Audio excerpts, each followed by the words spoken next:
Hey there everyone and welcome back to Scoop of the Crispy. Mike Potter here bringing you some more of the last story. So go ahead and buckle in, it's going to be a bumpy ride.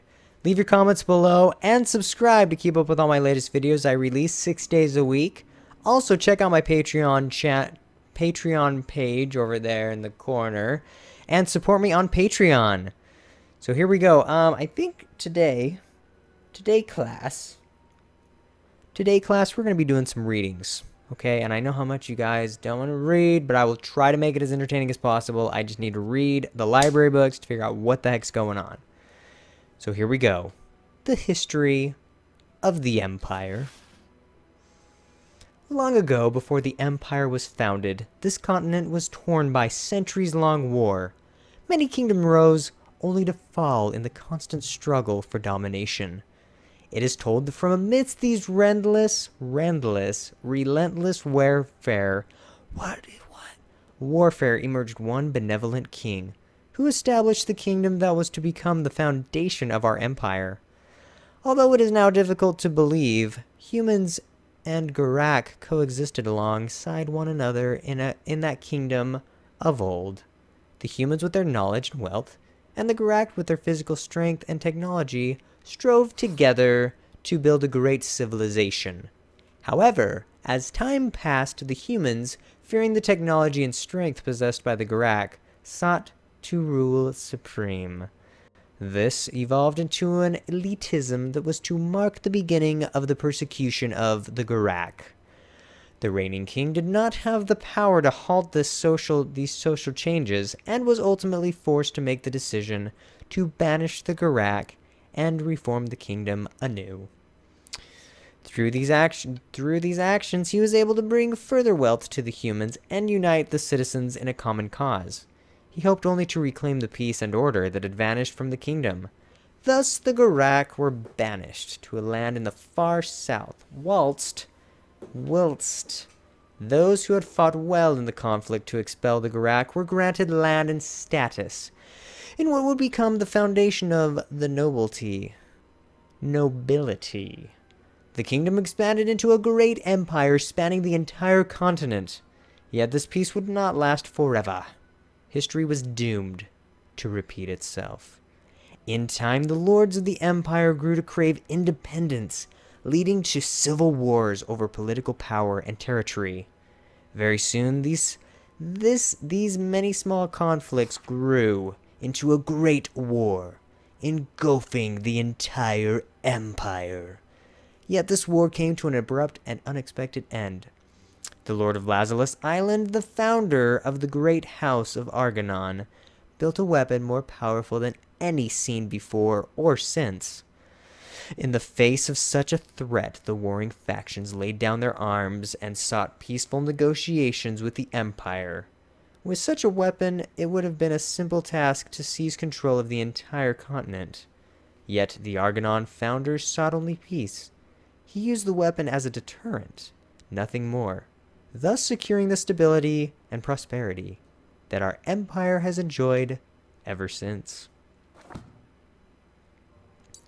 The Sealed Fortress. Long ago, a terrible war threatened the very existence of our entire continent. Using the power of the outsider, the founder of the House of Argonon built a great moving fortress, operable only by one who bears the outsider's mark. The overwhelming power of the moving fortress served as a deterrent and brought an end to the war. Afterwards, to prevent anyone misusing this terrible power, it was then sealed away. And now only a legend remains. When crisis befalls Lazarus, one shall appear who breaks the mark of the outsider, and he shall be the island's savior.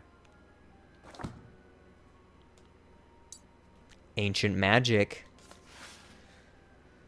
There exist 2 spells that can be commanded only by those in whom the blood of Argonon runs thick. Because they are intended to protect the awesome power that is the outsider, they may only be invoked in the presence of one who bears the outsider's mark.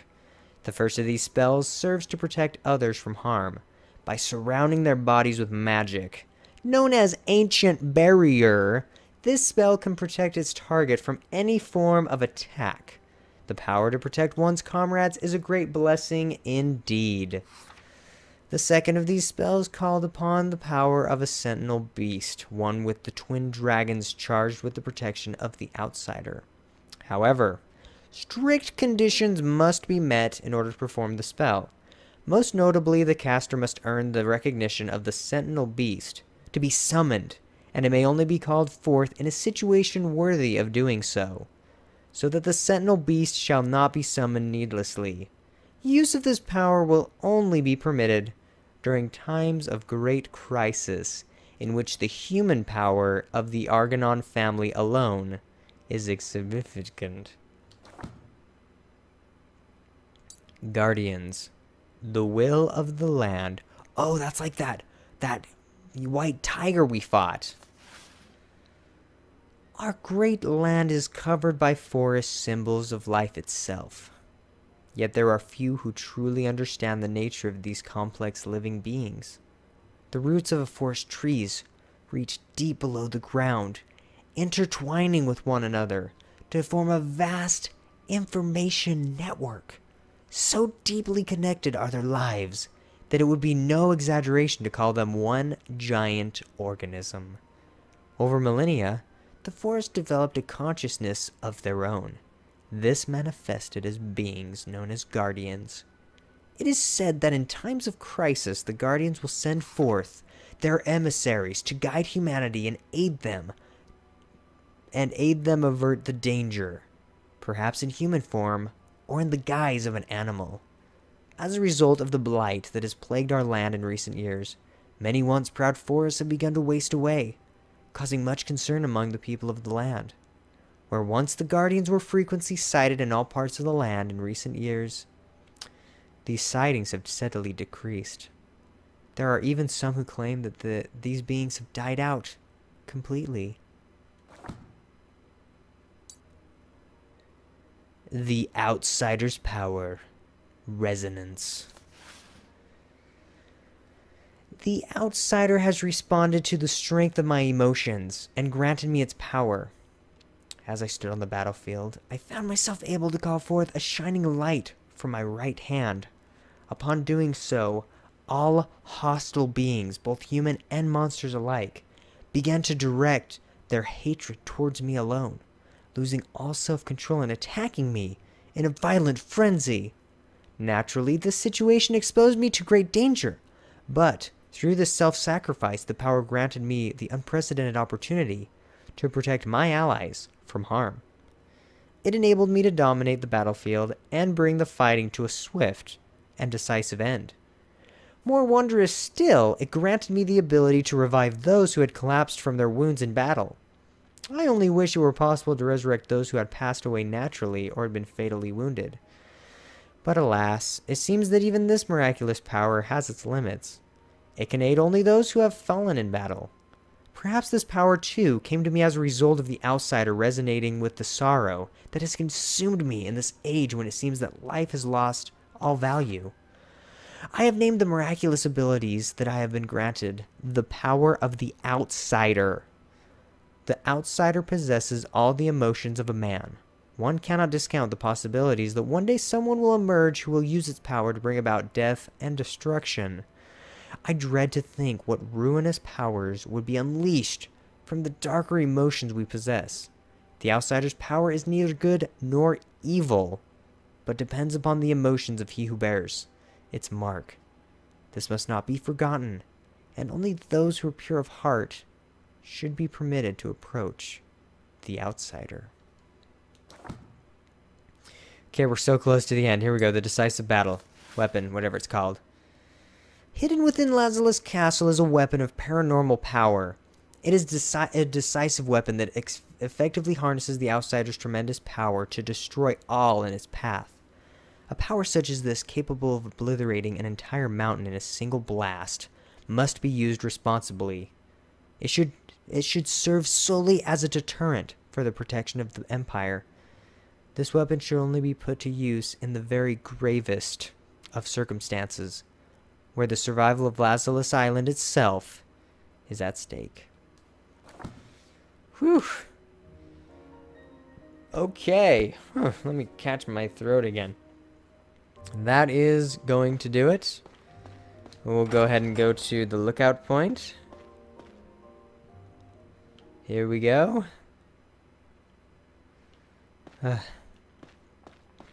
Lots and lots of reading. Okay, we wrote that down. That's good.